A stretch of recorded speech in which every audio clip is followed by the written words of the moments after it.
Hey everybody, welcome to Realcom Live. I'm Tom Shircliff with Intelligent Buildings, and I'm here with Kunal Chitre, and we're going to talk about software and services impact on sustainable operations. But I'd like to get started, Kunal, if you can just talk about maybe a little bit about Siemens, because Siemens does so many things, but maybe what you're doing with Siemens and then your role. That's right, absolutely. Thank you, Tom, for having me here. My first Realcom, and it's just been a blast. And so, I am the global head of pre-sales for our digital platform called as Building X. And Siemens is a large company, and the division I work for is called a Smart Infrastructure, where we focus on everything from a sensor in a building all the way to the grid. And the group that I work for deals in buildings and building adjacent technologies. And my particular role is to drive the adoption of digital technologies and the Siemens Building X platform. Okay, great. And so then the topic is software and services on operations. So just a thumbnail about what software and services means in a building context, as you said. Absolutely. So software and services is kind of a broad term. And when we talk about software, typically it's the building automation software, it's software at the edge, and then mainly the platform, the digital platform that connects all of this together.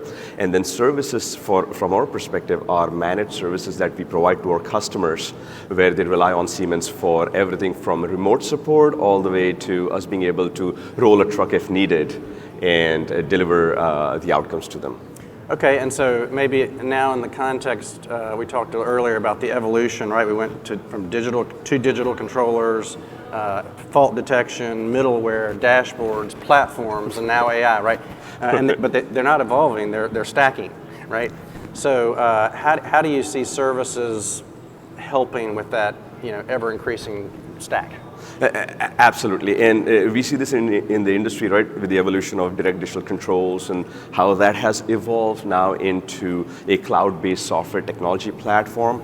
A lot of our customers, when they look at software, they start with DIY, sort of that day one approach of situational awareness, but then customers start to ask questions. It's like, how is this technology now going to help us get value, right? How do we get some kind of an outcome out of it? Yeah. And that's where these managed services that we provide come into play, because we have the domain knowledge, the skill set, and the expertise to then get into the details of how these buildings are performing, right? Are the buildings shifting out of baseline?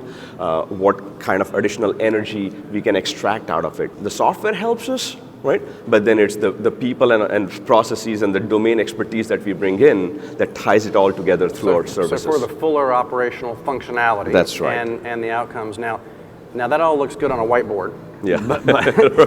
But we know, I'm teasing, but in a building, the key word is fragmentation. Yes. Right? There's 6, 7, 8, 9 different contractors and systems, and maybe dozens ultimately. And that really dictates the actual operating environment, right? And even whether or not the other groups have visibility into the building. So how do you deal with that fragmentation in the world of services? That's a great question. I've been in buildings, by the way, that still have pneumatics. Yeah. Right? Yeah. Sometimes that sounds good. And so typically what we see is when the building automation business started, right, buildings were sold one building at a time, right, one technology at a time, one BMS at a time, and you have multi-vendor, multi-generation technologies out there. And the evolution that we are seeing in the industry right now is at the local level, you want control of the building, you want to run that expert system, which is the BMS.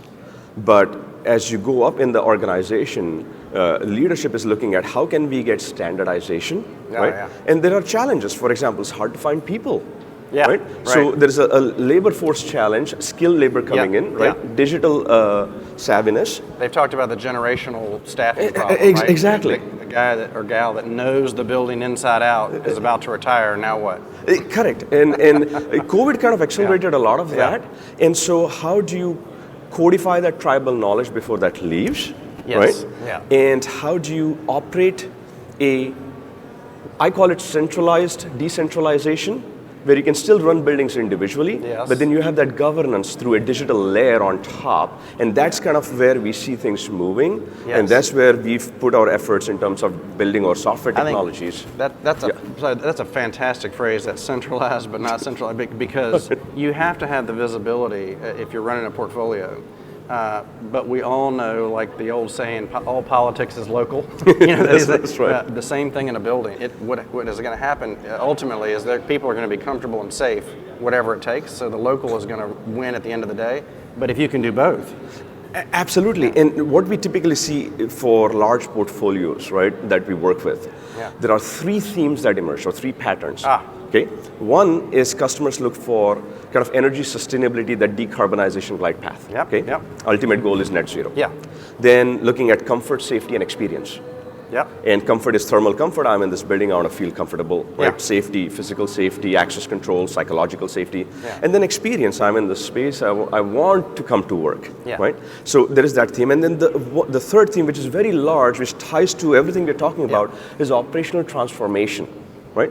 Standardization at scale, right? Reliability at the core of it. And how do we enable that for customers for a fleet of buildings? I like what you said, because what you said with those three is, and also no false choices. That's right. One doesn't have to win over the other, and it takes technology to do that, because it used to be that, hey, comfort was king. I don't care about anything else. My tenant is uncomfortable or whatever, my occupant's uncomfortable. That's right.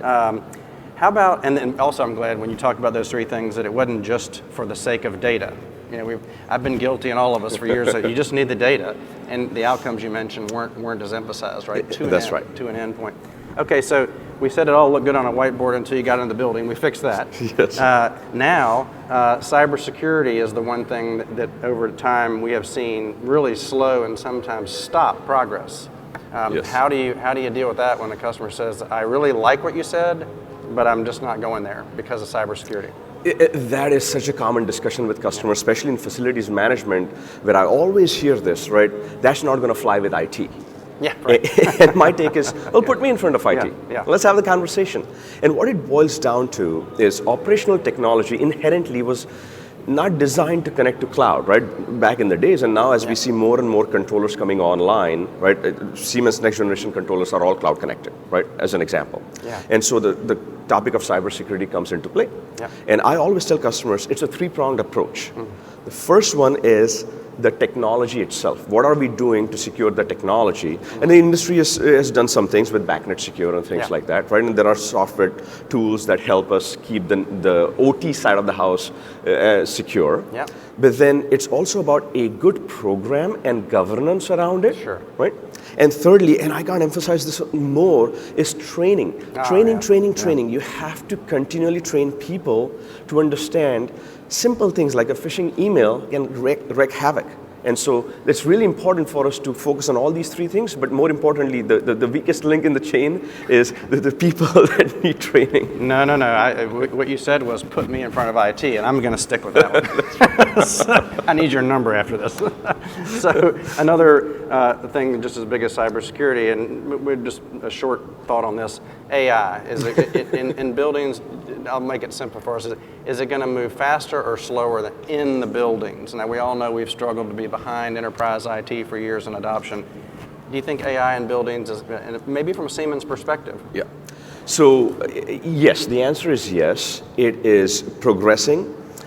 The challenge I see with AI is you can build a data model, okay? But giving it domain context, that's the hard part. So, So at Siemens, we have teams of data scientists who are working on a lot of different things, and some of it sees light of day, and we've been very successful in getting those implemented. And some of the things don't make sense because it's just not practical.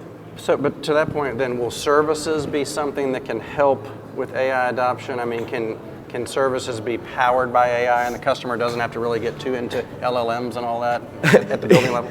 So LLMs, you bring up an interesting point. So LLMs are getting more prevalent, right? These are getting adopted, and we have embraced LLM in our technology to not only make it easy for customers, but make it easy for ourselves. Because we face the same challenges our customers do in terms of manpower, right? So how do we build that domain context and tribal knowledge into our technologies to continue to deliver the outcomes our customers expect from a company like Siemens? I think that's a good thought, and maybe a final question.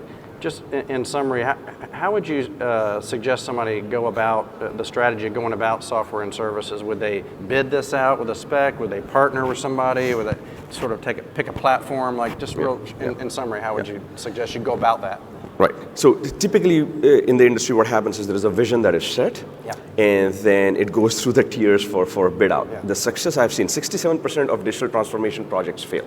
Okay, only 34% succeed, and that success happens when you partner with a company like Siemens and say, let's work as a partnership, let's create our day 1, day 2, Yeah. day 3 plan, Yeah. let's create a roadmap on how we're going to drive this transformation, and let's do this together. I think design build is a lost art, and maybe we can bring it back. And maybe I'll also summarize our conversation that I really do think that services can help smooth out all this technology evolution and AI and some of these complicated things. But more importantly, I'm going to remember to put you in front of IT. That's right. Like, let's take the burden away from customers. Yeah. Right. Let's bring the experts that know how we can make this happen in a programmatic fashion and deliver value to our customers. Well, that's great, and that's all for today. So thanks for listening to Software and Services Impact on Sustainable Operations. Thank you, Tom.